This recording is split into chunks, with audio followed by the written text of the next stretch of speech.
Action. Hai geng. Hai geng. Hari ini Salah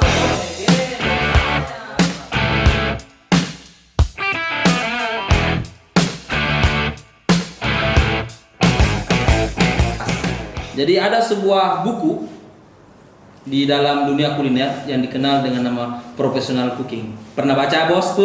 begini.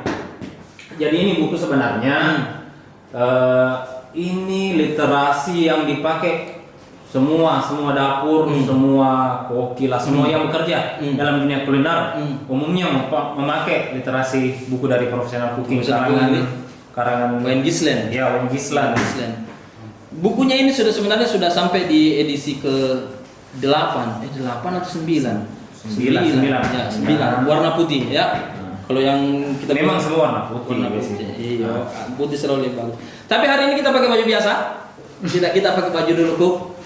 Baju seorang layaknya baju koki. Iya. Karena hari ini kita mau bincang santai, membahas sesuatu dalam keadaan santai. Kalau kita sudah pakai baju koki berarti kita siap masak. Panas itu, bos. Panas, bos cu. Ya? Oke, geng. Di pembahasan kali ini kita akan masuk ke professional cooking, tapi sebelumnya kita harus lihat dulu sebenarnya. Di chapter 1 dulu pertama ya. Di chapter 1, iya. Namanya itu geng itu food service industry judulnya. Food service industry. Food service industry. Jadi kalau kita mempelajari ini, kita akan menjelaskan secara umum tentang bagaimana dunia kuliner bermula, sejarahnya, kemudian siapa sih yang membuat perkembangannya, kemudian ada beberapa perkembangan dari orang dulu masa pakai kayu dulu, Masak kayu, kemudian pindah ke gas, kemudian pindah ke sekarang ada pakai kayaknya banyak nih mau dibahas. Banyak. Tapi sebelumnya geng, saya tanya dulu. Kalau kuliner pasti dia koneksinya pasti ke dapur. Ke dapur, kitchen, makan. Kalau saya pemahaman ya sederhana. Kalau di kitchen itu orang bisa dapat makanan, orang bisa masak, ya kan? Itu yang menurut pemahaman kita dan mungkin pemahaman geng juga semua yang ada di luar seperti itu. Mungkin geng bisa jelaskan ini bagaimana ini dapur itu sebenarnya dalam chapter 1 ini di buku ini dijelaskan seperti apa. Oke. Nah, kalau berbicara tentang dapur, maka berbicara tentang jiwa, soul. Ya, karena tidak akan ada orang masuk di dapur, bekerja di dapur tanpa soul. Dalam. Apa yang kita kelola itu ada hasil keringatnya orang.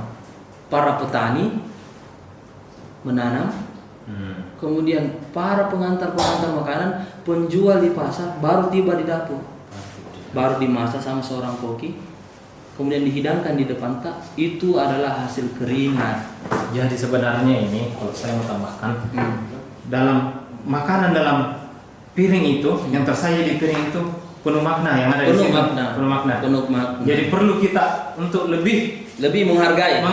Betul sekali, itu yang maksudku. Kita harus program zero waste. Ya. Oke. Dunia sekarang dunia industri makanan. Kalau kita berbicara karena kita chapter 1 food service industry. Di sini di bagaimana orang memulai karirnya dengan pemahaman, knowledge. Karena kalau kita berbicara tentang membangun dunia kuliner kita perlu knowledge, skill, and attitude. Itu tiga hal yang harus wajib ada dalam. Ya. Kalau ditambahkan lagi kalau di dunia kuliner aptitude, bakat harus ada bakat. Jadi kalau dapur sesuatu tempat kita melakukan aktivitas yang punya pertama ada skill di situ akan diolah, keterampilan, ada pengetahuan, knowledge. Ada yang paling utama dari dua ini sebelum terbentuk adalah attitude, sikap profesi. Di sini juga kita akan belajar, nanti ada juga di sini dibahas tentang standar profesionalisme. Banyak sekali kita bahas. Banyak sekali. Kemudian kalau di dapur adalah sesuatu yang bekerja dengan jasa. Tapi sekarang sudah ada dapur rekaman, ada dapur bengkel, dapur musik ada. Iya. Dapur ya banyak yang memakai istilah dapur sebenarnya, berarti dapur ini memang memiliki makna yang sangat besar. lebar. Artinya segala sesuatu yang berhubungan dengan skill, knowledge, attitude dan ada jasa di dalam, Nah, itu namanya dapur. Setuju? Setuju? Di mana orang bisa Start dulu. ya. Oke. Ya. Terus saya lanjutin ya. Hmm. Geng tahu tidak? Ada pernah orang bilang bahwa ada yang namanya neneknya dapur, ada yang bilang bapaknya dapur. Geng bisa sedikit bercerita tentang itu. Oke. Kalau berbicara tentang sejarah tidak boleh dilupakan jas merah. Ya, jangan sekali-sekali melupakan Jas merah. Ya, sejarah itu akan membawa kita memahami apa yang terjadi saat ini dan apa yang akan terjadi di masa depan. Dari sejarah perlu kita pahami itu sejarah. Jadi kalau menurut saya kita harus memulai pembelajaran tentang dapur atau kuliner itu dari sejarah. Ya. Kalau yang tadi disebut sama kakeknya dapur itu dikenal dengan namanya sosok Perancis, orang Perancis namanya Carême.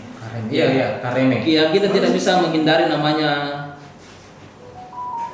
pembelajaran kuliner. Kita harus berkiblat memang di Perancis. Walaupun Indonesia. Walaupun masakan Indonesia tetap. Tapi secara knowledge-nya mari kita menggunakan itu karena dia negara yang mampu mengembangkan referensinya. Marie Antoine Carême. 1784 1833. Ya, dia hidup. Dia seorang yang sangat cepat belajar dunia kuliner. Dia belajar di omnya. Kalau dari buku ini dia belajar dengan omnya. Kemudian dia utamakan adalah dia membuat lebih sederhana dunia dapur yang klasik itu. Jadi begini. Tunggu dulu ya, potong ya. Carême ini kalau saya pernah baca sih, Carême ini ingin menduplikasikan pelayanan yang ada di istana-istana kerajaan-kerajaan Prancis itu. Bagaimana pelayanan hidangan, produksi hidangan itu bisa dinikmati oleh si rakyat biasa. Pokoknya semua orang bisa jalan ke sana. Makanya dia komersilkan begitu mungkin. Ya, Carême. Carême. Jadi Carême ini membuat style cookingnya mengembangkan berbagai prinsip memasak, prinsip-prinsip dasar memasak. Kemudian di buku ini juga menuliskan tentang Carême dikenal dengan grande cuisine.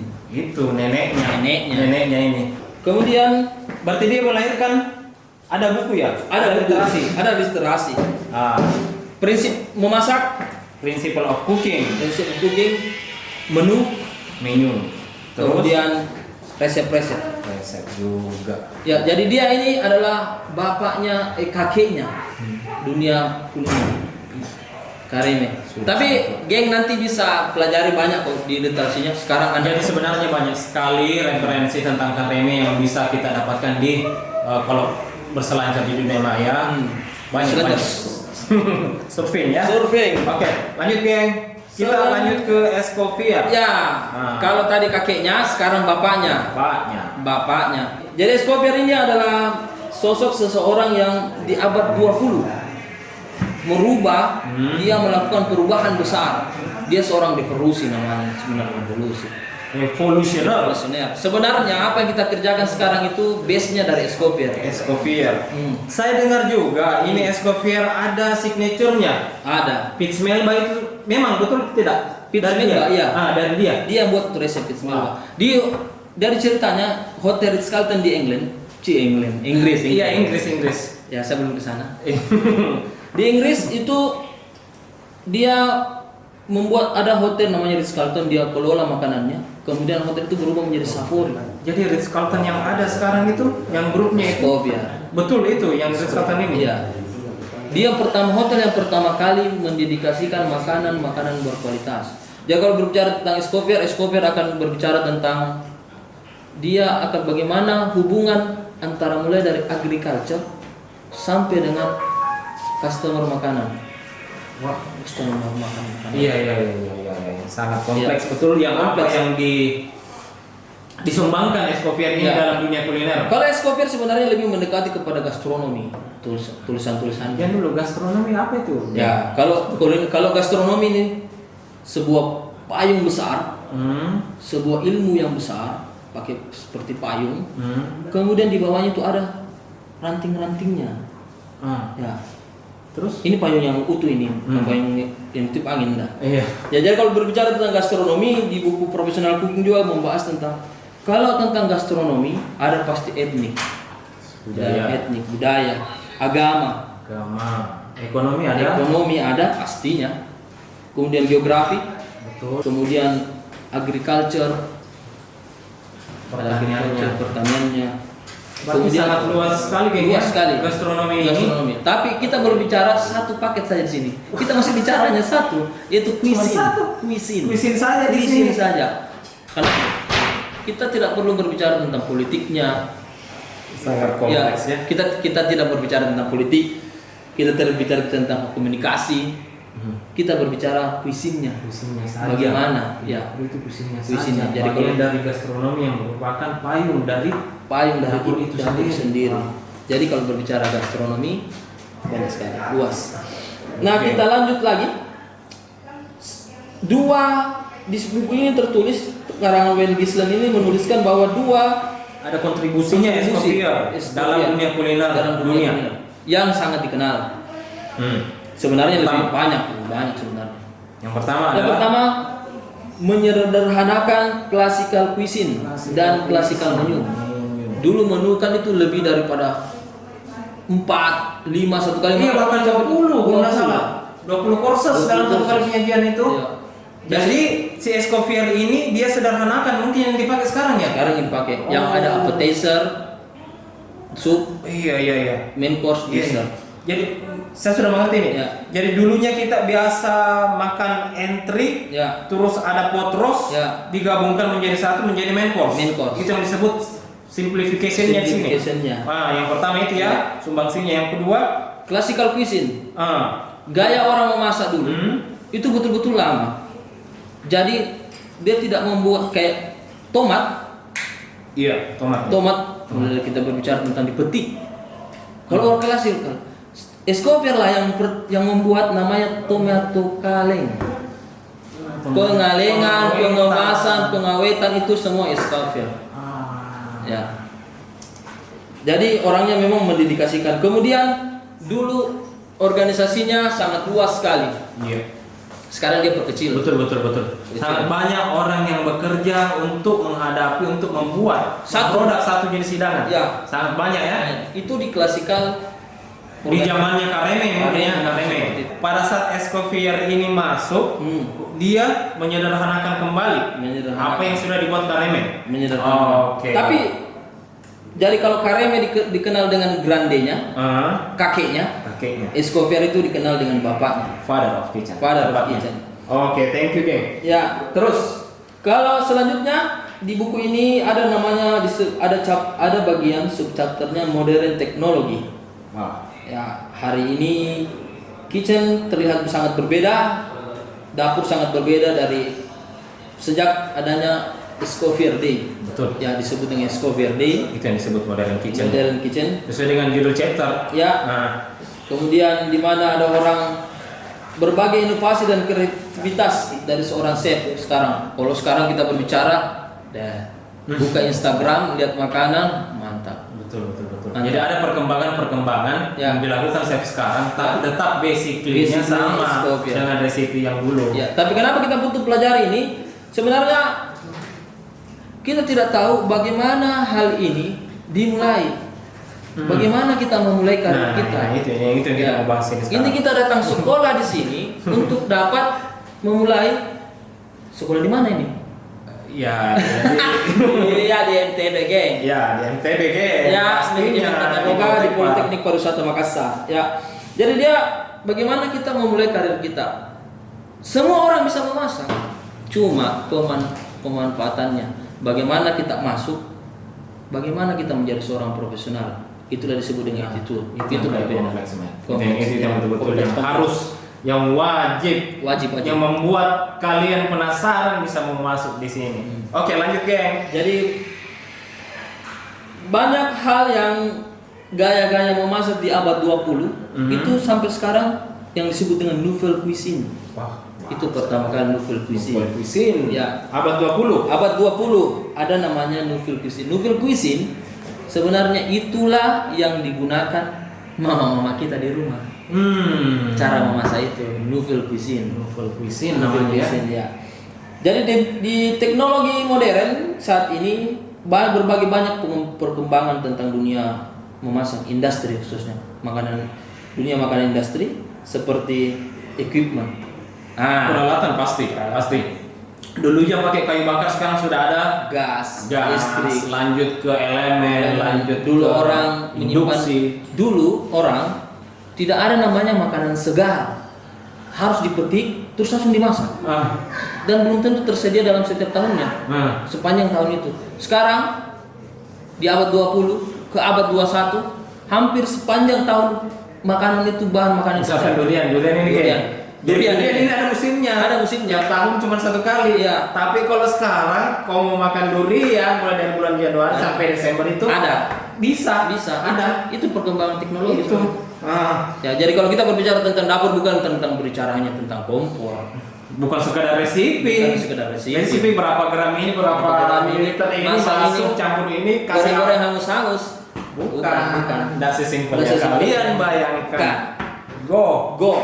Ya. Jadi kalau di dunia sekarang equipment ada orang dulu potong lama memotong Cutting. Sekarang dengan dunia teknologi memotong bisa dalam hitungan menit, detik, bahkan masuk food cutter. Ya, Food chopper. Banyak ya. Ya. Banyak hal yang tidak sebenarnya kita ketahui ketika kita berada di luar sana. Awam masyarakat. Iya, awam ini Pak. Sampai kita masuk ke sini belajar. Betul. Dan Anda akan pelajari ini. Mantap. So, siapkan mental Dan duit.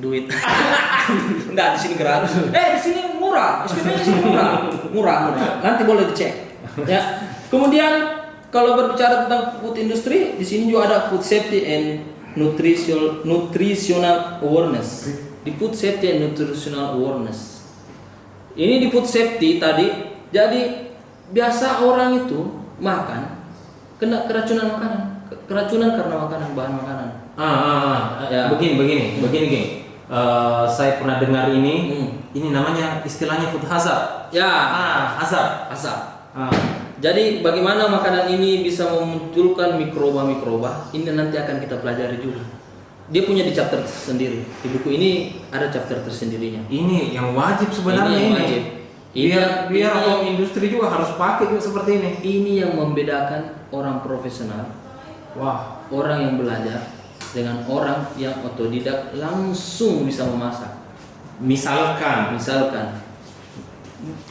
paling simpelnya bayam setelah dimasak tidak boleh dipanaskan, akan menjadi karena akan muncul gas yang beracun untuk tubuh. Bagi masyarakat awam mungkin biasa di rumah biasa seperti itu, dan mereka tidak karena mereka tidak tahu bagaimana makanan itu. Bahan makanan sekarang kan para petani banyak menggunakan pestisida. Itu sangat berbahaya. Tiba di dapur itu bagaimana dikelola? Bagaimana kita menjaga virus? Itu sebenarnya di dapur itu sudah dipelajari. Sudah ada dari dulu. Mencuci tangan sebelum menyentuh makanan sudah ada. Bahkan teknik mencuci tangan ada. Sama dengan new normal ini. New normal sekarang ini adalah sudah lama dipelajari di dapur. Baru ada di sekarang. Kalau orang berbicara tentang HACCP, bagaimana virus itu menyebar, bagaimana bakteri itu menyebar, mikroorganisme itu semua harus kita pelajari. Jadi HACCP ini adalah sistem yang dikembangkan di Amerika. Dia adalah hazard analysis, critical control point itu. Ini HACCP, ini sistem internasional, dipakai semua industri-industri yang besar sekarang. Industri kuliner pasti terutama industri kuliner. Karena ini berhubungan dengan apa yang kamu makan. Food safety penting sekali. Oke. Nah, food safety kemudian nutrisi. Sekarang ada namanya pangan. Dulu orang makan untuk kenyang. Penelitiannya. Kenyang. Beriring waktu orang mulai makan makanan yang bagaimana makanan itu punya efek sama tubuhnya, kesehatannya. Contoh kita makan jeruk, kita akan dapat vitamin C. Sekarang orang lagi rame-rame makan vitamin C. Ini normal. Oke. Kemudian selanjutnya di buku ini juga membahas tentang cooking, memasak di abad ke-20 dan 21. 20 and 21st centuries. Itu di halaman 5. Kira-kira disinilah bagaimana Escoffier berpengaruh, memberikan pengaruh di pertengahan abad 20 ke abad 21. Ya, ada istilah novel cuisine ini saya baca di sini ya. Ya, novel cuisine. Kalau teman-teman atau geng yang mau tahu novel cuisine itu bagaimana pola memasak itu mulai diperhatikan, mulai dari teknik memasaknya. Jadi memasak itu bahan-bahannya boleh sama, tapi tekniknya belum tentu sama. Belum tentu. Iya, itu yang harus. Jadi ini makanan cocok dimasak dalam durasi waktu yang lama, ini makanan yang cocok dimasak dengan harus cepat, dengan metode yang berbeda-beda tiap bahannya. Di sini novel cuisine dia membahas tentang bagaimana makanan itu bereaksi pada saat dikelola. Betul. Bahan kimianya, kemudian bagaimana, tapi di sini ada beberapa gaya-gaya tradisional itu dihilangkan. Nah ini di abad antara pertengahan abad 20 ke 21, apalagi di abad ini, kembalilah orang mulai memikirkan bagaimana menghasilkan sebuah makanan yang betul-betul segar, aman, sehat. Nah, di situ ada tentang sebuah restoran pertama kali di Los Angeles, Amerika. Yang pertama kali menjual makanan yang setelah makanan begitu modern dengan kemasan pengawetan, kemudian pada saat menanam menggunakan pupuk dan lain sebagainya, pestisida dan segala macam bahan-bahan kimia. Nah, ada sebuah restoran di Amerika yang pertama kali yang menawarkan sebuah makanan sehat, organik. Nah, inilah yang pertama kali membawa namanya restoran-restoran itu berbeda lagi, harganya lagi lebih mahal. Nah, betul. Itu ada di antara. Jadi sudah berkembang ya di abad 20 di mana Escoffier ini mengkontribusikan semua pengetahuannya dan dikembangkan kembali di abad 21, tapi basically tetap kembali. Jadi kalau memasak itu sebenarnya di antara abad 20 ke 21 itu ada nouvelle cuisine. Oke, nouvelle cuisine yang pertama, kemudian muncullah karena berbagai macam makanan itu. Dulu kan orang antara kota satu ke kota lain itu agak sulit untuk berpindah-pindah. Iya. Sekarang itu di abad 21 gampang. Maka muncullah istilah fusion. Menggabungkan dua jenis makanan dari arah. Sudah banyak yang pakai fusion. Misalnya makanan Thailand nih hadir di Indonesia, dikasih rasa sesuai dengan selera orang Indonesia. Itu namanya sebut fusion. Misalkan sushi rasanya rasa rendang. Itu fusion ya. Fusion. Oke. Setelah dari fusion, kemudian muncullah itu slow food, kembali ke selera asal. yang lebih sehat, slow food. Dari slow food ini slow cooking juga ya? Slow cooking. Okay. Dari slow cooking kemudian ada sekarang orang lagi rame-ramenya, apalagi yang milenial suka pakai disebut dengan molekular gastronomi. Jadi sebenarnya molekular gastronomi ini adalah bagaimana mengubah sebuah reaksi makanan ke dalam bentuk yang berbeda dengan ada berbagai macam sensasi di dalamnya. Di buku ini juga dibahas. Ada menemukan sensasi baru. Iya. Misalkan smoking itu ada. Cuma tekniknya dan alat ukurnya lebih presisi. Jadi sehingga rasanya tetap sama. Jadi kalau kita berbicara gastronomi, maka kita tidak akan lepas dari teknologi. Sous vide termasuk dalam Sous vide sebenarnya adalah cara memasak yang menggunakan plastik vakum. Intinya adalah sebenarnya memasak bagaimana rasa dan apa yang ada dalam makanan itu masuk ke dalam ingredientnya, tidak naik ke langit dan tidak kembali ke panci. Betul. Nah, tinggal ke dalam. Nah, plastik vakum lah, dia menggunakan plastik, istilah plastik vakum. Nanti ya, tapi kita di sini hanya membahasnya lebih. Ini cuma pengantar ya. Nanti geng-geng akan bisa baca lebih rinci, ada di Professional Cooking. Tentunya kalau masuk di sini dulu. Nah. Kemudian berbagai macam ingredients mulai berkembang.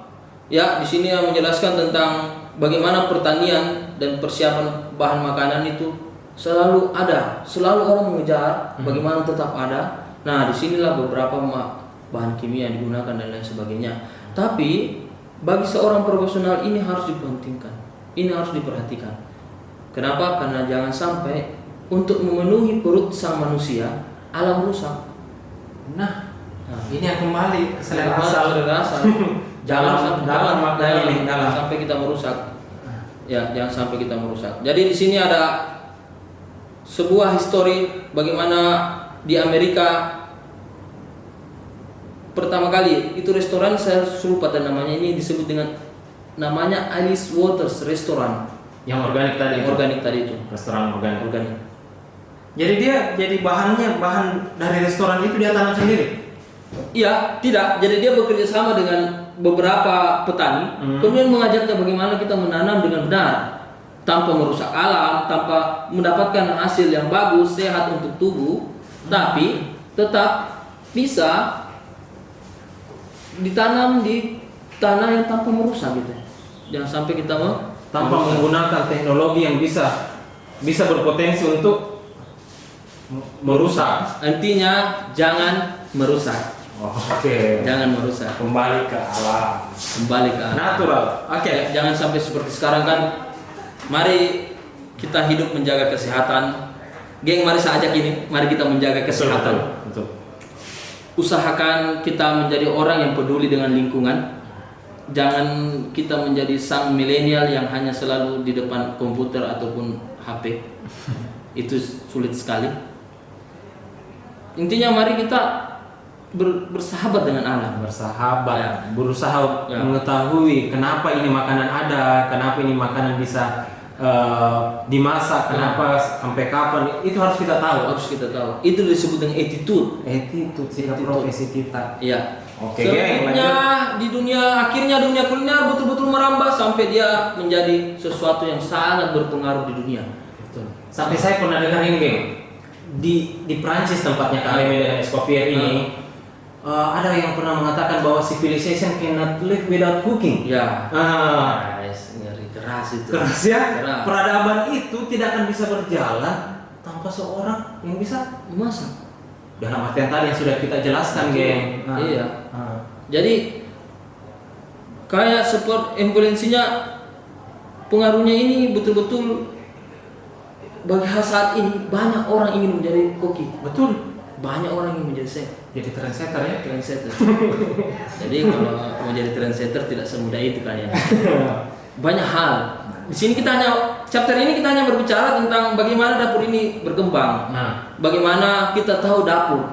Bagaimana apa sih profesi ini? Jangan sampai profesi ini hanya masak-masak, goreng-goreng, tumis-tumis, hangus. Oke. Terus akhirnya saat ini berbagai macam, ini buku ini dijelaskan sangat komplit ya bukunya. Sangat komplit buku ini untuk awalnya. Nanti nextnya kita akan masuk ke kitchen, the organization of modern kitchen. Ini penting. Struktur. Jadi pembahasan hari ini key poinnya bagaimana sejarah berkembang, dunia kuliner berkembang dari dua sosok ini, Carême dan Escoffier. Si nenek dan si bapak. Kemudian dia mulai berkembang terus sampai dia peralatannya mulai berkembang, kemudian bahan-bahannya mulai begitu mudah didapatkan. Dulu negara kita dijajah karena merica hitam. Begitu susahnya merica hitam. Sekarang merica hitam ada di seluruh dunia. Tunggu. Oke. Jadi kita dijajah karena rempah-rempah untuk dimakan. Ternyata karena makanan. Ya. Kemudian terus berkembang lagi, orang lebih memperhatikan food safety dan nutrisi. Makanan, kalau orang berbicara makanan, maka dia harus berbicara tentang bagaimana amannya dan bagaimana nutrisinya. Ya. Kemudian setelah itu di buku ini juga untuk service industrinya, food service industrinya juga membahas bagaimana perubahan dari abad 20 ke abad 21. Betul sekali. Perkembangan yang tadi restoran itu ya. Oke. Sekarang kalau Anda buka Instagram, isinya semua tentang bagaimana orang menjual makanan.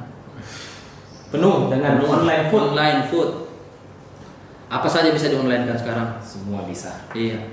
Kemudian bagaimana perubahan bahan makanan. Ini yang penting. Reaksinya. Dulu apel yang kecil begini, dulu kita di Makassar ini susah untuk makan apel. Tapi sekarang sudah ada perkembangan kembali ke es kopi dan kemudian bagaimana makanan mampu memberi pengaruh yang besar di dunia. Ya, dari nouvelle cuisine, fusion, slow food, molekular, kemudian ya itu vakum apa? Ya, sous vide. Ya, itu ada semua di chapter 1 dan buku ini cukup memberi secara garis besar ya. Tapi dengan belajar buku ini bukan berarti kita sudah pandai, kita sudah punya skill dan knowledge, tidak. Jadi kalau skill di dapur itu harus betul-betul dilatih. Makanya tapi kita harus awalannya kita mulai dari sini sejarah. Ya, mungkin di chapter berikutnya, tapi masih di chapter yang sama, ya, tapi tetap di chapter 1 ya. Jadi tetap di chapter 1. Ya. Untuk sub bahasan ini sampai di sini dulu. Nanti di nextnya kita akan bahas tentang Le Brigade Cuisine. Kenapa itu ada? Kenapa organisasi itu ada? Ya, kenapa penting? Mereka tugas-tugasnya apa? Ya. Itu yang kita akan bahas nanti nextnya. Jadi untuk hari ini, untuk pertemuan ini, saya rasa cukup untuk ini garis-garis besarnya saja. Bagaimana food service industry berkembang. Oke. Sekian dan terima kasih. Thank you, geng. Ciao. Jangan lupa jaga kesehatan, jaga jarak, cuci tangan. Assalamualaikum warahmatullahi wabarakatuh. Waalaikumsalam.